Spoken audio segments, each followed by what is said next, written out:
Hello, everyone, and welcome to the reboot of the ROI from AI podcast. I'm Andrew Lai, the Managing Director of SMEC AI, and I'm your co-host. And I'm your other co-host, Amir Nissen. I am Head of Programs at SMEC AI. So to start off with this reboot of the ROI from AI podcast, what I thought we'd do is for Amir and I to essentially just interview each other and talk a little bit about the AI Studio programs and also why we think using startup accelerator programs for AI adoption is a really good move, and to tell you a little bit about our programs as well. So maybe we can just start off by introducing ourselves a little bit, but rather than monopolizing all the time, I'll throw it over to you, Amir, first to perhaps talk a little bit about your historical background in startup programs. Sure, yeah, happy to. And it's actually something I've been reflecting on recently. As I was just thinking back when I first got started, it was 2006 at the Melbourne University. The business school had a business plan competition. And at the time in 2006, it was very soon after the dot-com bubble. And tech startups weren't really a thing. And so these business plan competitions were literally, you'd come up with a business idea, you'd make a 50-page plan, complete with detailed forecast, financial forecast of how it was, and you'd submit the plan, and then a bunch of judges would review the plan and award prizes based on the strength of the plan. And that was essentially how business was conducted back then, because typically you were doing a brick and mortar business. You needed a front end, like a retail store, or you needed a warehouse or a factory. You needed some sort of physical location in which to do your thing. And over time that changed. So by sort of the early 2010s, web startups and tech startups had come into vogue. And all of a sudden, you could buy a few servers, do some programming, some development, and for a fraction of the price, you could have your business online, customers global, doing all these amazing things. And as a result, the business plan competitions went away, and the Startup Accelerator was born. Started in the US, in San Francisco with Y Combinator. And actually in 2012, we launched the Melbourne Accelerator Program, which was Australia's first university accelerator program out of the University of Melbourne, which I was fortunate enough to be a co-founder of. And so that's really been the dominant way that startups have been created, or tech startups especially, have been created since the sort of 2010s, until more recently, where you've had this AI boom come in, which is super exciting, because again, much like the speed and the sort of economic benefit of doing an internet startup as opposed to a brick and mortar startup reduced the business plans to an MVP, a minimum viable product, or like a demo or a prototype online. AI is now unlocking this opportunity for people to do with even less money, with even less resources, to get something up and running online that works, that does amazing things that we could never even dream about before. And where, the programs that we run now are, sort of leveraging this new reality of AI and how quick and cheap it is to get something online, to get your business going, and to hopefully change the world. It's a really good summary, Amir. Thank you. As for myself, I worked for a big bank for many years, around 7 years, did a startup myself, but then I think I only really got into the startup world in the past 10 years or so. So Amir predates me by about 10 years there. So hopefully I'm not revealing your age there, Amir. That's okay. And Amir and I, sorry, go ahead. I was going to say, you should mention, I believe you were in fact an alumni of the Melbourne Accelerator Program. I had my own startup at the time, Financial Ask. So it was online financial advice, and had some good success there, but ended up doing startup accelerators myself. And Mira and I worked together at SproutX for 4 years. I then ended up becoming the ventures director at Deakin University. And for the past 6 years or so, we've been running Boab AI, where we had invested in scale up AI companies, but now our focus is on AI adoption. One thing that I thought I'd just hone in on a little bit, Amir, is, the audience may not necessarily be very know a lot about what startup accelerators are. So I thought it might just be worth talking a little bit about Y Combinator, which is essentially the first startup accelerator and has had all the big successes. And that's where I guess Melbourne Accelerator Program and even Boab have copied in a way. Did you want to give a little bit of background on Y Combinator and the successes they've had, and then how that started accelerators? Sure. So Y Combinator was started by a guy called Paul Graham and a few other co-founders, but Paul Graham is the sort of the main figure, the public figure. And essentially, he was a successful internet entrepreneur, and he decided he was going to get into investing. But because he knew nothing about it, he decided rather than doing it one at a time and learning the lessons slowly, he would invest in a batch of startups and only give a little bit of money. I think it was 10, 20K to begin with. But he'd do it in a batch over the course of a 3-month sort of the university summer holidays, just to cut his teeth. And what ended up happening it wasn't by design or anything.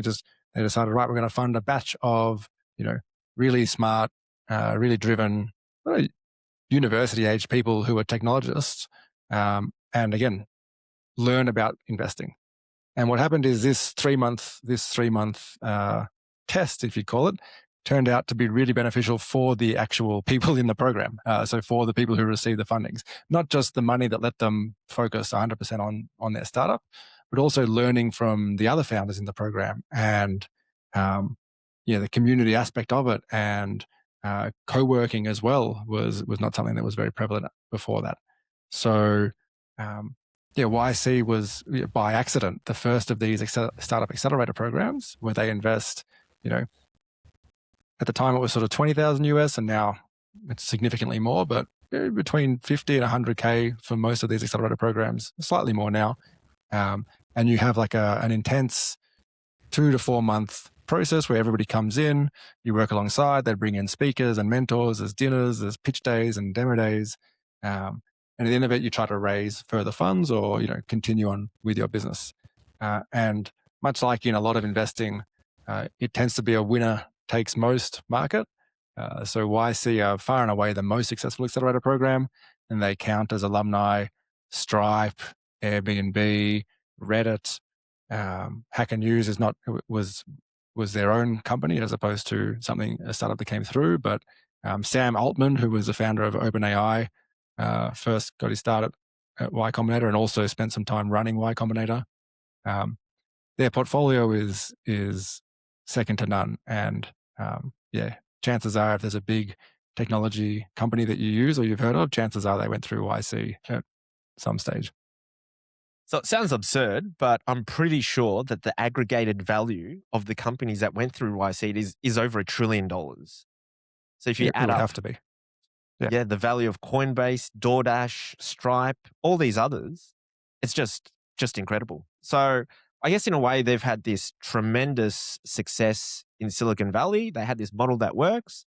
And unashamedly, people like us saw that, were quite interested in it, and thought, hey, maybe we can do that as well. And I guess to an extent, we've had a much lesser amount of success. We're not generating $1 trillion, unfortunately, maybe in the hundreds of millions. But everyone in the world, I suppose, copied that model.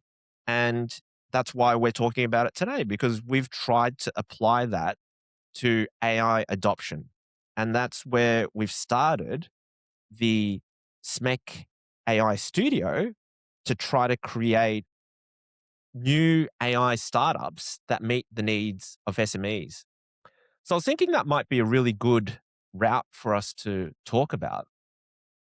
Because in a way, and this is what we had talked about earlier, Amir, a lot of people might be thinking, what do everyday small to medium enterprises have to do with a startup accelerator? And they seem like they're worlds apart. So maybe you could help shed a bit of light on that and give your view on it, Amir. Yeah, happy to. And look, I know I have some different thoughts on this one, so I'll echo the question back to you at the end. But I mean, founders are founders, right? Like, it doesn't matter if you're trying to start up a take over the world tech company, or if you're trying to start up a new coffee shop down the road. Like, a lot of the challenges are the same. You're dealing with ambiguity. You don't know um, what the outcome is going to be. You're putting yourself into it. Often a lot of savings. You're thinking about it day and night. Um,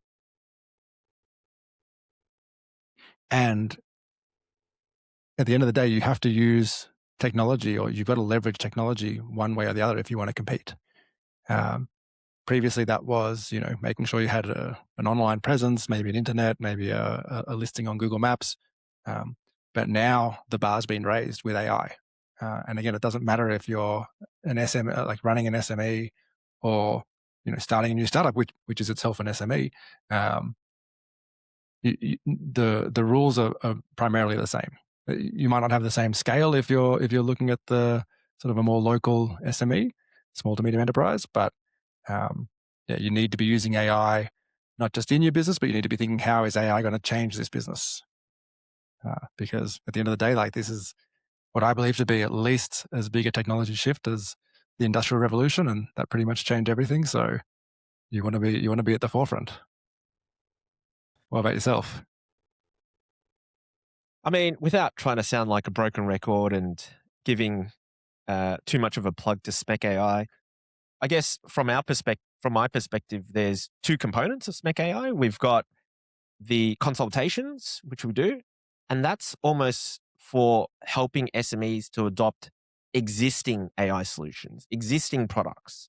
So we do the consultation, hear about the problems of the SMEs, and then essentially we generate a statement of advice where we recommend a whole range of existing AI products that would solve the problems of that SME. But in a way, we had this theory that, and we think it's very much true, that there's a lot of fantastic new AI algorithms that have been released, new foundational models that enable this whole new set of capabilities. And in the next couple of decades, we're going to get people create new products based off using those foundational models, based off using the capability from that AI to address the problems of small to medium enterprises. So, in a way, we wanted to create a little factory that creates a whole bunch of new AI products that meet the needs of small to medium enterprises so that they can then adopt it. So for us, it was very much, I think, adapting our background in startup accelerator programs and linking that to helping small to medium enterprises then adopt AI. I think it is a much longer road getting small to medium enterprises to work with technologists to create new AI products. But on the same note, I mean, as you said, Amir, we're in this new disruptive age of AI. So you've got people creating products that then, are worth over $1 billion in 6 months or 1 or 2 years. So maybe it's not as crazy as we thought. Yeah, and I think one of the big breakthroughs of LLMs, especially really recently, like as of the last couple of months, is that they're actually incredible at building the technology themselves, based off inputs that you give them. So it has lowered the barrier a lot as well for people who aren't technologists to actually go out and work with the AI to generate solutions for their own needs, whether that's new solutions that they want to sell, or just solutions to improve um, their own performance in running their existing companies. So yeah, that a lot of those barriers are falling rapidly. We're probably not quite there yet in terms of, you've never looked at sort of code behind a website before, and then all of a sudden you're building a global product. But certainly to do internal tools, it's there already, and I think in the not too distant future it'll be there for people to build their own software without just needing to know English as their programming language. I think that's actually a good point for us to hone in on a little bit because, in my view, and we've got engineers in the team that work on this. We talk with other software engineers out in the community. But in a way, a lot of this, code generation applications, and in particular Claude Code, they've really just turned a corner in the past 2 months. So I know there might be people out there that have used products like Copilot or even Cursor and sort of felt they weren't too impressed. But the overwhelming majority of people that we've talked with now and in our own experimentation, Claude Code in particular has just phenomenally changed the game. And people are just writing really high quality code that is almost production ready. I mean, you still need a human to review it. You still need a human to make modifications to it, but it just seems like a really big game changer. I think that's an important thing to note. Yeah, I think even now, you need a human to sort of set the the why and the what you're trying to do, and then you need the human to review the intent of it. But I don't actually know that you need humans to review the code that it generates. Um, you certainly need to review the output of the code.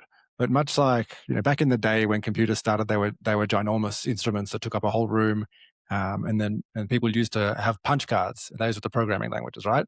And then it was all ones and zeros and binary, and then assembly language, and then over time we had abstractions, so different languages.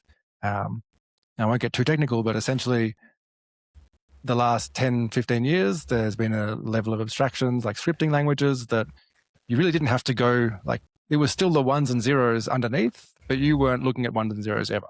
You weren't looking at any binary ever.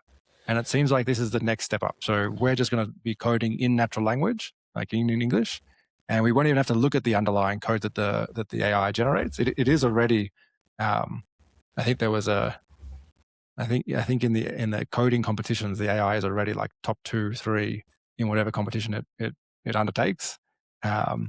Much like when Deep Blue beat Gary Kasparov for the first time ever in chess back in the let's say 90s. I think we're at that moment, and that's happened in the last 6 months. So you can pretty much rely on the AI generated code being pretty close to correct, and even if it's not, it will self-fix with some prompts. And it's just on you to sort of check and make sure that the outcomes that you expect from your inputs are correct. You don't actually have to look at the underlying code at all. And I think that's actually an important driver of why we're doing these programs, right? Because in a way, the AI has made creating the technology, a lot easier than it was before. People are sort of saying, oh, coding this application would have taken me a whole year, and we've just generated it now in 2 weeks, which is fantastic. So I think the technology component has gotten a little bit easier because, look, let's be honest, no one in Australia, well, not many people in Australia are doing the foundational models, which is, really complex mathematics and takes billions of dollars of GPU power to generate those models. So we're focused very much on what's called the application layer, creating applications based on the foundational models. And as a result of that, it's really about, customer validation, right? And I know you're super passionate about customer validation and talking with customers out there. And so that's a core component of your program. Maybe you can tell us a little bit about that, Amir. Sure. So it's a pretty common refrain in startup world that the number one reason startups fail is because they don't make something people want, which seems on the surface quite strange. Like, how could you build something that people don't want? Like, why would you even waste your time doing that? But it's amazing. Like, we think of an idea in our head and it might solve our problem, or we might think it solves our problem. But if we don't actually speak to any other people, we don't know, we're taking a huge risk because we might have a very particular workflow that doesn't apply to anybody else, or other people might not see the problem as we do. And typically, what you have in your mind when you envisage a problem is not what it looks like when you first release it. Those very polished products that you use every day that you're used to using, those are normally from companies that are worth billions of dollars that have been doing the one product for 10, 20 years. And so it's very, very polished, very refined. When you first start out, the first things you create are not like that. They're like the first draft of an essay, maybe a little bit better, but The way it does improve is by speaking to the people who you're trying to solve a problem for. So your ideal customer, your ICP in sort of startup technical jargon. And yeah, it's amazing how many founders want to skip this part and just get straight into building and straight into making their ideas reality. But the truth is, the market, and I've learned this both from working with startups and running my own. The market, it does not care about your ideas. The market cares about you solving their problems, and if you don't, it doesn't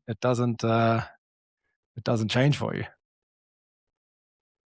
So I'm going to sound like an old man here, but for the two of us who have worked with startups over the decades, I'm still also always surprised by people that come along that say, hey, I've got $1 trillion problem over here. This is going to become worth $1 billion in a couple of months. I know. I absolutely already know it. But then you send them out, say, hey, look, this doesn't align with best practice theory. Try to talk with a couple of people. And they're sort of quite reluctant to do it. They're like, no, what do I need to waste that time? I already know it. I'm on my way to be a billionaire. It's going to work.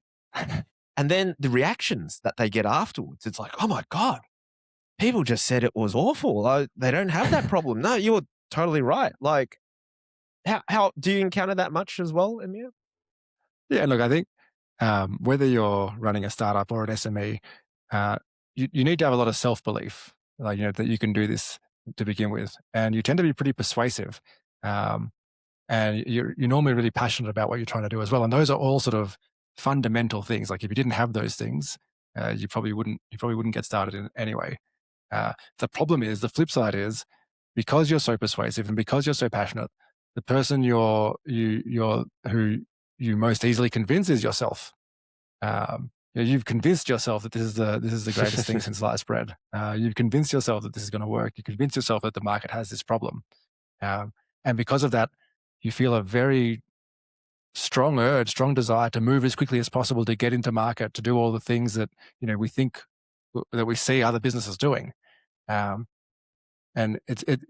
first-time founders almost always, to a person, make this mistake in one way or another. That they don't go out and do the validation required, because even like you can hear this conversation and be like, great, I'm going to go speak to 5 people, and you go and you pitch your idea to 5 people, and everybody's like, oh yeah, that sounds amazing. Like, we'd probably buy that tomorrow for sure. And you're like, yep, validated, amazing. I'm going to go spend my life savings on I'm going to go mortgage my house again to get this built.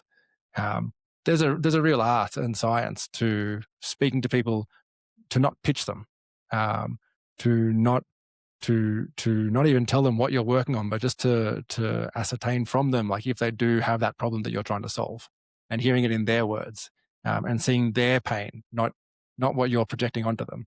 We are social animals. Like, if I'm standing before you and I'm super passionate and I'm saying things that sound quite convincing, and I've convinced myself, it's very unlikely that if you're not from the startup space and you're potentially a customer, you're not going to want to be like crushing my hopes and dreams. You're not going to be telling me, no, that's dumb, I'll never use that. You'll be like, oh yeah, no, that sounds interesting. Oh, I could maybe not for me, but I think I know Joe over here or Jill who has that problem in this department. And those are actually, like, they're still saying no, but it's much harder to hear that if you're not asking correctly. Did you, I am curious, with your own startup, Financial Arts, did you fall into this trap? I did bootstrap, and I think there's pros and cons of trying to get investment. And this is actually one of the things that sometimes, and as you know, I deliver a couple of lectures in your AI Studio programs where, it depends on what your outcomes are, where you're at, but there's definitely pros and cons of taking investment. So a lot of the time, and this is what, sorry, go ahead. How much validation did you do?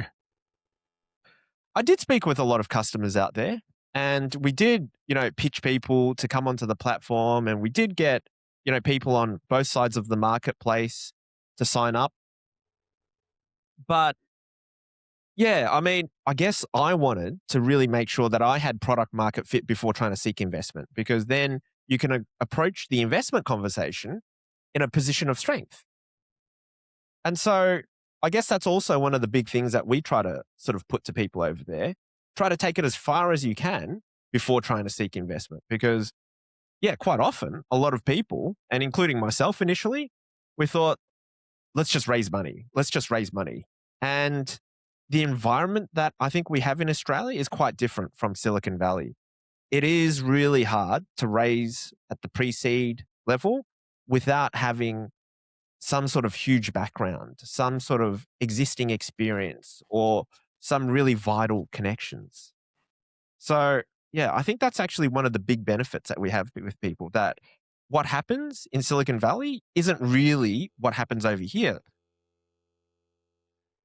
Yeah, and even then, like I think those examples in Silicon Valley of people getting funded just on an idea, those are still pretty rare. I think most startups getting funding have traction, as we call it, which is sort of evidence in the market that people want this, and that might be, from people buying your product, so from sales or from monthly recurring revenue, or it might be traction in how people are using your product. It might be a consumer facing product, like a social network or what have you, where you're not necessarily making money, but you're growing the number of users on the platform, or you can point to a metric, say the time spent or the number of invites people are sending out. Investors typically like to see traction before they part with their hard-earned cash. And something we stress to people in the program is that, like, they're not investing in you in a vacuum. So you're competing against all the other startups who are also asking them for money, who also want investment from them. So the more strength you have, the more traction you have, the more you can leverage, the less you need the money, essentially. The better your chances of raising money. And that's not to say that people haven't been successful with that pathway. It's just that we have this view that you're a lot better off trying to take it as far as you can to begin with, prove it, set yourself above the million other startups out there by actually, hopefully earning revenue, by actually creating a product, by having something that people want. And it's sort of like you're in this position whereby I could actually take this without investment money. And strangely enough, that's when the investors want to jump on board. It's counterintuitive, but you want to get into a position where you don't need the money because you're doing so well. That's when the investors sort of feel, hey, the risks here are really low. It's skyrocketing. It's going great. So they want to jump on board. Yeah, and I think the barriers to entry now are just so low. Like if you come up to us and say, "Oh, I've got this great idea and it's going to be the next $1 billion idea," but you haven't done anything, like you've just thought about the idea and you haven't actually gone and tested anything or built a landing page, or like there's really no excuse now. Like you don't need to be technical. You can get AI to whip up some prototypes in an hour. And startups, much like SMEs, it's about execution. It's about the actions you take day in and day out. So yeah, like the barriers to entry are low. The technology is no longer the barrier it was. You can certainly do a lot of things to de-risk and validate your ideas ahead of time. So yes, it's a brave new world. And in a way, I'd say people are pretty lucky because even 10, 15 years ago, it'd be hard to find the startup community being, at scale. It'd be hard to get a lot of great advice. There certainly weren't as many investors around back then as there were now. So literally millions of entrepreneurs have, trodden this path. So through all those successes and failures, there's best practice now. And there's people like us who have seen the thousands of companies over the decades, and we've been able to marry up the theory of customer validation, of minimal viable products, etc., with the outcomes. And it's certainly been really interesting. I think we've sort of come to the point now where you can sort of tell when people are going to be successful or not, and it's usually to do with their acceptance of feedback, their ability, and their momentum in terms of creating, pivots to what the customers say and new versions. But yeah, I think we are very much living in an age where people are a lot luckier than they were before. Yeah, look, if I may speculate a little bit here, um, so so in the last 10 to 15 years, there's been this best practice of tech startups born out, um, normally under the umbrella of lean startup, with this idea of build, measure, learn. So before you build anything, you want to know how you're going to measure it and what you're going to learn. So you figure out the learning first. What are we trying to learn here? How are we going to measure it? Right, let's build that. And you've got your minimum viable products, your MVPs. And the idea is you do piece by piece, the smallest thing you can possibly do that gives value to the customers that solves that little problem, and then sort of scale up from there. And because building still takes time and is still and still was the most resource intensive thing, developers make a pretty good wage, and normally takes time to build these big systems. So yeah, you'd really have to plan out and speak to customers and do this validation. What I think might happen with this shift in AI and AI being able to develop prototypes again in an hour or even less, and potentially to build apps and websites that was going to take 6 to 12 months previously, with a dedicated team of technologists, now might be one domain expert who's not a technologist being able to via natural language develop in 2 months. And if that is the case, it may even change the whole lean startup, build, measure, learn methodology, because if building is no longer a hindrance, then it might be that, yeah, if you're a domain expert, if you've got a unique perspective or you've got some hard-earned insight into a problem, you might be well served just to go and spend 2 to 3 months to build it with AI and put it out there in the market. Like, it's not to say that you'll build it and they will come. It's not Field of Dreams. It's not that people are going to beat a path to your door. You still have to think about all the business assumptions, not just the product or service, not just the solution, but also distribution, also resourcing, also all that good stuff. But I can see a world in the not too distant future where the validation you do when you're shipping the product in the market, because again, it might only take 2 to 3 months to do everything that used to take 1 to 2 years to do, and millions of dollars. When you were talking about the field of dreams and build it and they will come, I thought I'd just jump in and mention that's certainly one of the big misunderstandings that people have. I mean, they love their own idea, they're really into it, but then what they end up finding is, you might build it. It might actually be a product that is really great for people, but then how do you reach the audience that you're targeting? How do you end up marketing to them? What's your distribution? And so then people get a really big wake up call there. So that was quite an interesting thing that I've noticed over the years. Even when people have fantastic products, they still might fail because they don't know how to market, they don't know how to sell, and they don't have distribution. What do you think have been really big, issues that you've found, common mistakes or common misunderstandings that startup teams might have over the years, Amir? So the biggest one is probably not understanding that the way you start a startup, the way you go from 0 to 1, is very different from what we see in the world of business, like what we see of business at large. So everybody's got this idea of big businesses. You've got your boardrooms and your chairman or chairperson. You've got marketing teams and corporate hierarchy, and everything needs to be by the book, and everything needs to be documented, and everything needs to be very well thought out and step by step processized. The reality of startups is very, very different. Going from 0 to 1, starting from nothing and making it into one of those big companies, the strengths and skill sets that you have to do are very different from what leads to success in a large enterprise. But most of us don't have, unless you're in the startup world, most of us don't have much exposure to that. So we go in with all these pre-held beliefs about business, about how it works, because we've had a job previously, or we've interacted with the world where most people just have normal jobs, and it's very rare to meet people who are running startups. So there's a lot of things to unlearn, and by contrast, a lot of things to pick up.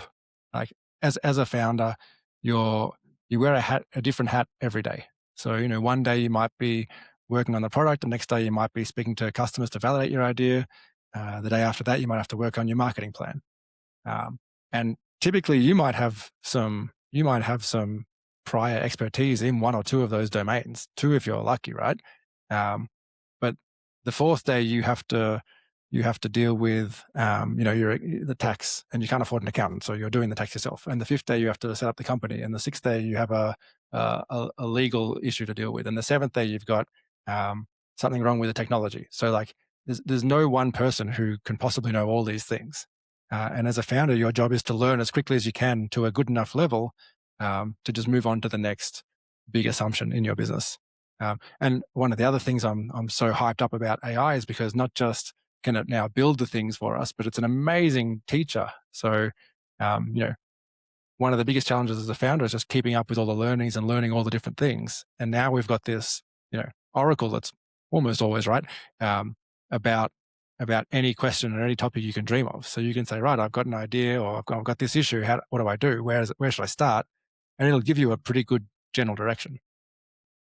So yeah, we've never had that before. And as a founder, one of the biggest challenges, the rate of learning. And this is an amazing learning tool.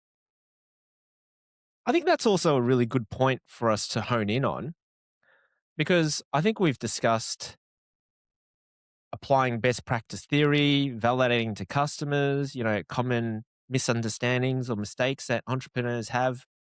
But I think we haven't actually talked a whole heap about AI and why we think some of the technologies really unlock the space, why things are different from before, and why there's actually a lot more opportunity. I think I spoke about it at a high level, that there's new foundational models that people can apply to, but we didn't give really specific use cases. So I think it'd be worthwhile for us to sort of hone in and talk about that. I mean, for me, I think, and I'm sure you're well aware of it, Amir, I'm really hot on voice. We've finally arrived at this age whereby the AI can nearly sound human. I'm not saying it's perfect, but it's getting better every month or even every week. We've been testing it continuously the past few years. But also now the transcripts that are generated by the AI scribes are nearly perfect. They're better than humans. And so historically, we've been just stuck in this realm whereby any input or output of data needed to either be through text or a keyboard. But now finally, we've arrived at this point in history where the computers can actually talk to you and you can talk back to them. So it's unlocked amazing use cases, like, for example, in the health realm, where AI scribes have become mainstream. A lot of the time, you can go to a doctor these days, and they'll use an AI scribe, and it'll save them 2 or 3 hours a day of admin, because it automatically just goes to the practice management system, and you don't have the doctors turning their head away from you, writing stuff on the computer all day.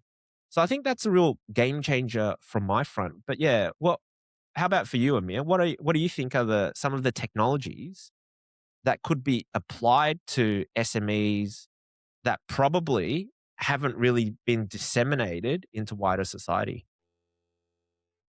Yeah, I think voice is a good one. And I think we are very much part of this echo chamber. Every time I jump online, all I see is different AI news, people talking about AI, different use cases left, right, and center.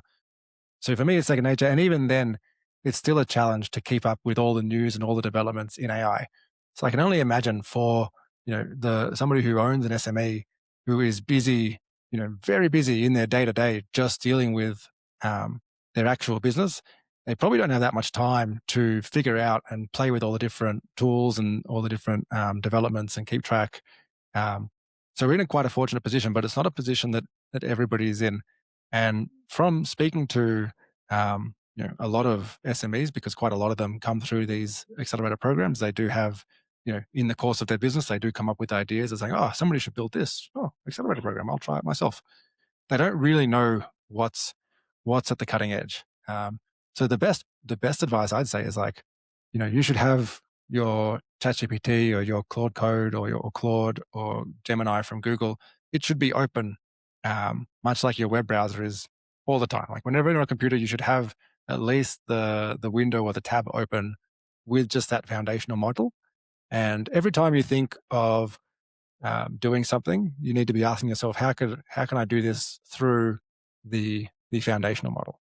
So whether that's asking it instead of doing a Google search, or whether that's going to the foundational model to draft up an email or to respond to something, like you need to get into the habit of using the foundational models, so the underlying tech, in your day-to-day. That's how you build up the habit. That's how you build up the muscle, and that's how you get a bit of a taste for what it's good at, what it's not good at, where it might be really well applied to your business, where not. Because I mean, and I said this just before, like it's super hard to keep up with all the new announcements and all the new tools that are popping up left, right, and center. But you can get quite a fair way with just that basic model, because most of these tools, they sit on top of these basic models anyway. So get the basic model, use that as much as you can. And when you're hitting the edges, when you're saying like, right, this is absolutely saving me, 50% of my time, then start looking for what tools are there for this specific use case.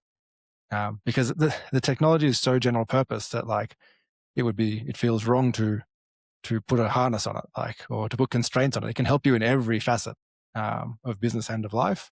And yeah, it's on the individual to start using it, start adopting it, which again is easier said than done. Look, fair enough. That's a slightly different approach to how I would take, but that's okay. We can uh, be different about stuff. But yeah, I do think regardless, there are, tremendous opportunities out there. That's why we think that these types of startup programs are actually perfect for this new modern AI age, and we're very much at the beginning of it. The analogy that I've used before is when computers were in their early days and you had the first version of a game. You'd have Space Invaders, which I'm sure it was quite fun, but Space Invaders is so different from the amazing graphics and gameplay that's out there of games today. It's almost like completely different categories of games. So I think the AI algorithms that are currently available, they're wonderful, but they're just a really small example of what will be available in the future. And anyone, I suppose, innovating at the moment, trying to solve the problems of SMEs, I don't think they're late whatsoever. I think everyone's actually extremely early, and it's probably a good time to get in on it.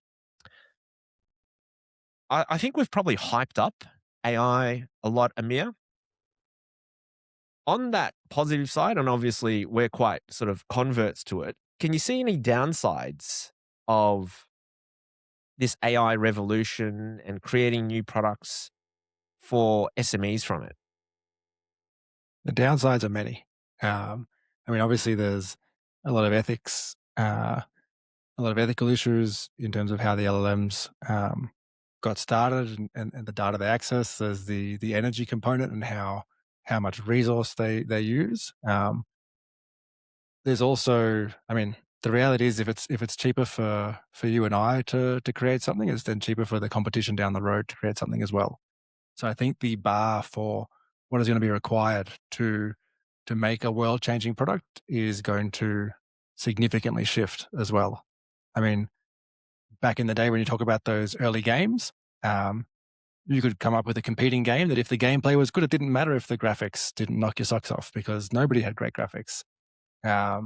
If you look at the earliest versions of the big websites that we use today, your Facebooks, your Reddits, your Airbnbs, they didn't they didn't have the design that modern websites have, because that it wasn't that easy back then to do that. Now, with all these barriers to entry being so much lower, the bar for what is required is all that higher. So I don't think it necessarily makes it any easier.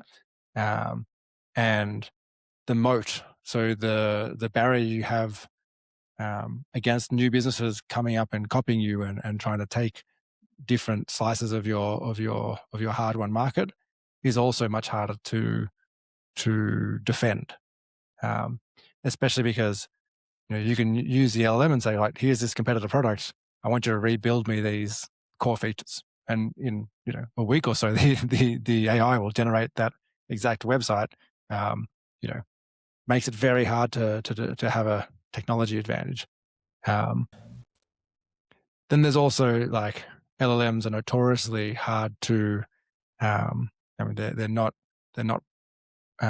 what's the word they use? They're not sort of programmatic. They're not derivative. They are stochastic parrots. So they're non-deterministic, I guess is the word. So because of that, it's not as straightforward to make sure things are secure, to make sure that if a user does this, then the machine will always do, if a user does X, the machine will always do Y.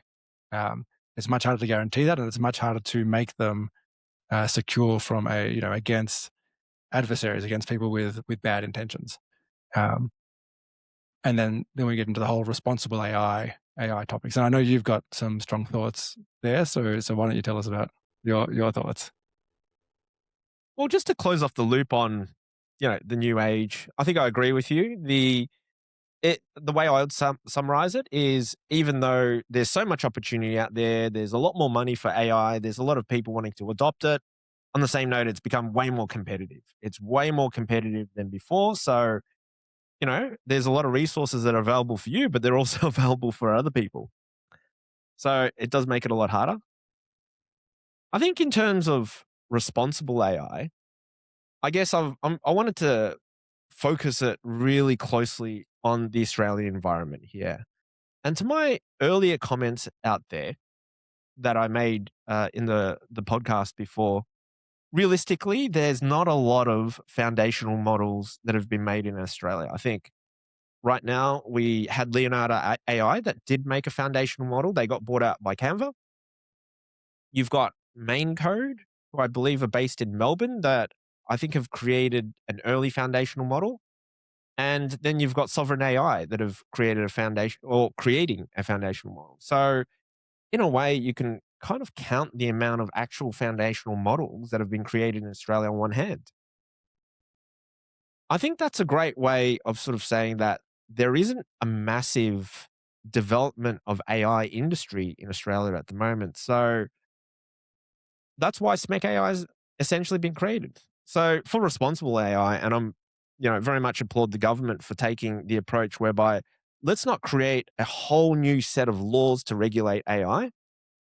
Let's try to regulate AI through the existing set of laws, because look, AI in Australia is a nascent industry. And in terms of responsible AI, we've got a lot of guidance as to what's going on from overseas that we can sort of make evidence-based decisions on. So I think for me, to summarize, I'm really focused on developing the AI industry in Australia first, and let's not work to overregulate before we actually even have an industry. And to be fair, that's very much, I think, the approach that the government's currently taken. So I'm quite pleased with the policies that have been released recently. And as much as I think that there are some AI safety issues that are out there that could continue to occur, I mean, I think my focus is very much on development. Let's develop something first and seek to do heavier regulation after we've gotten evidence from other jurisdictions. Yeah, and then I think that's sort of the whole purpose of SMEC, right? Like it's about AI adoption before anything. If people haven't adopted AI, then regulating it doesn't do you much good because nobody's using it in the first place. And as you know, as we've had firsthand examples, AI adoption is not so straightforward. I know. At the beginning of this initiative, we thought a bit like the mistakes startups make, that we thought we'd start offering some of these services and there'd be we'd have trouble keeping up with all the demand, but that was not at all the case. And adoption is not at all straightforward. Did you want to talk a bit about that? Yeah, I think similar to other startups out there, when we started the SMEC AI initiative, won the mandate from the Australian federal government, we thought, people would be banging down our doors to do consultations and join our programs. And as much as people like our programs, they like the consultations, they think it was really useful. We've gotten, incredible feedback. I think the NPS score for a lot of your programs is 9 out of 10, which is way above the average of six or seven. As much as they're really good, I think we needed to be really good at marketing, at selling, at looking at channels of distribution. So in a way, we've had to launch something quite new. We've had to tell people that AI consultations and the AI studio is a worthwhile program. And I guess when we first launched it, we didn't have many results because we hadn't done the AI studio programs before. But now we've, obviously done 3 programs, have had some really good successes. We've had teams that have raised investment that have potentially worth millions of dollars. We've had companies that have launched products that have gotten customers, that have gotten paid. So now we've got that track record. We're starting to get people that are making recommendations and referrals so that, it's word of mouth coming through. But I think it's an initiative like SMEC AI is just no different from any other startup where you have to think a lot about sales, marketing, distribution, and going to market essentially. And what of the experiences of the SMEs adopting AI?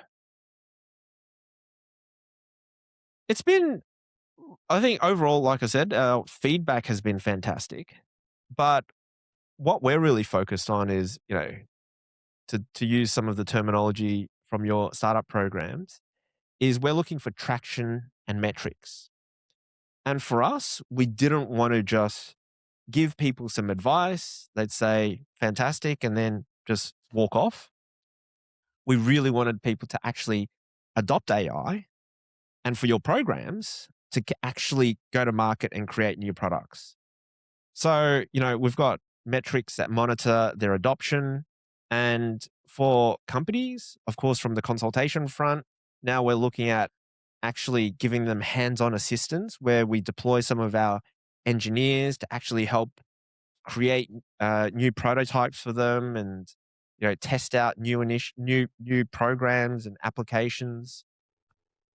But then I think for the SMEC AI studio perspective, it's very much a case of providing further assistance, helping them to get to market as well, linking them up with investors. So, yeah, we really try to look at it from an outcomes perspective and improve our own metrics.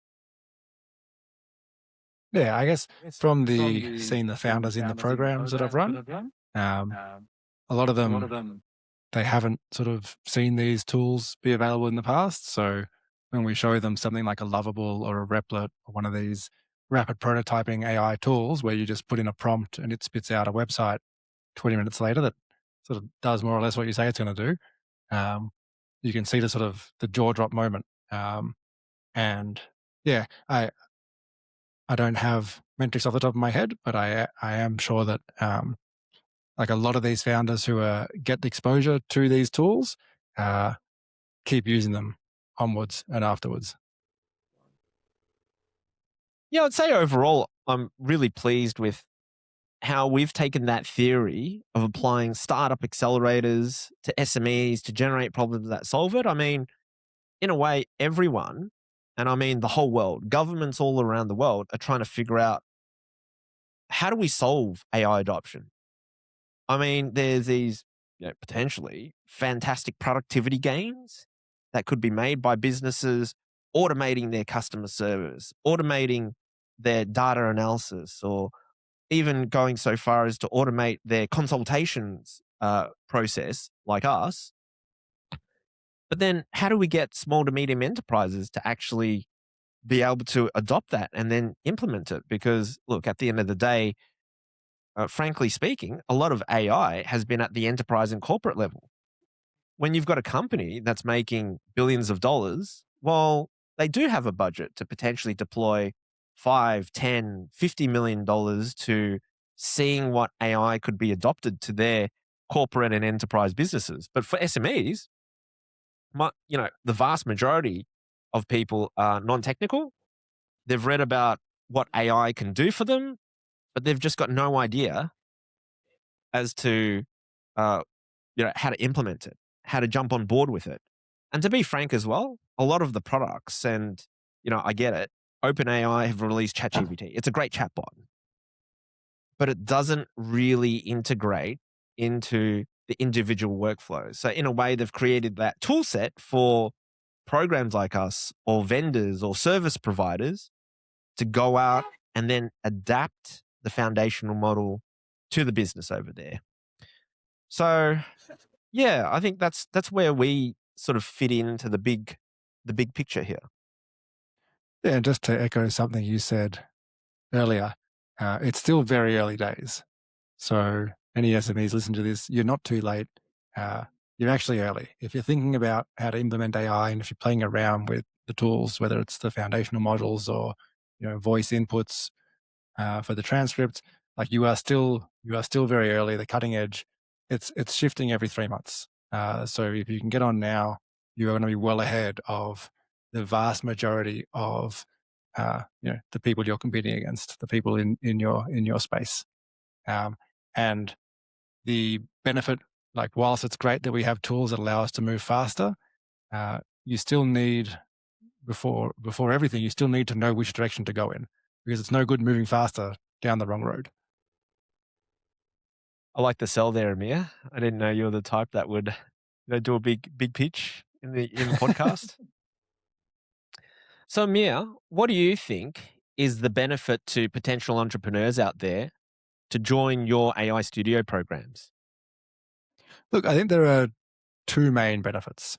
The first is true to the original benefit of these startup accelerator programs, and that is you are participating in these sort of programs with 100 other AI founders, 100 other people who are also trying to do a similar thing to you, not doing the same solution necessarily, not even doing the same industry, but trying to create a startup or create a new venture with AI at its core in today's day and age. So learning from the other people in the program, commiserating with them, writing the highs and the lows.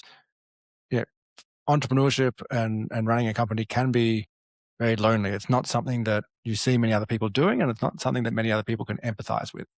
So not only learning from your peers who are doing the same, but being able to empathize with them, being able to have people hear you out and understand what you're going through, that is hard to quantify, but is a big benefit, and is far and away the biggest benefit that people report after participating in a program.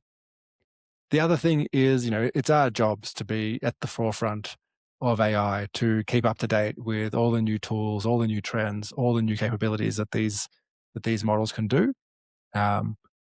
So it's a good shortcut. You don't have to do all the learning and all the exploring and all the research. You come in and you can get a list of curated. Here's the best practice for this. Here's what you should be using for that. You got this problem. Use this tool.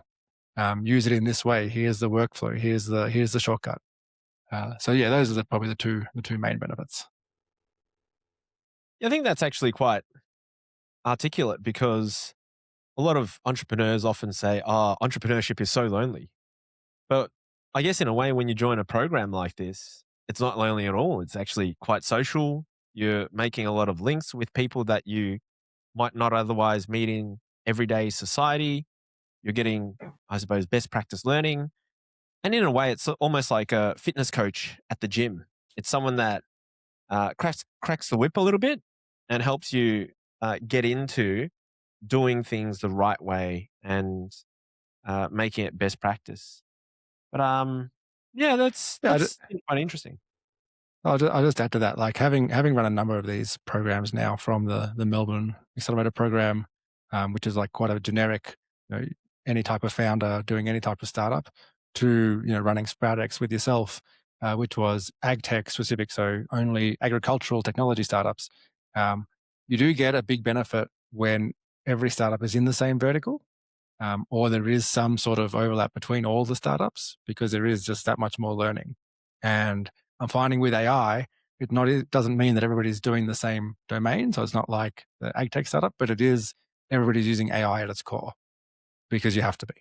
And that does have a lot of sort of compounding benefits for people, yes, having peers, but also learning at a faster rate. Well, that's really good, Amir. I've gained a lot of new insights from chatting with you about our programs, and yeah, always really good to catch up. I think in future episodes, it'll be you and I interviewing others about AI adoption and AI adoption programs. But we thought it would be a good idea for us to just interview one another, talk about programs mainly and what we do. But yeah, do you have any final thoughts that you wanted to give on this particular episode?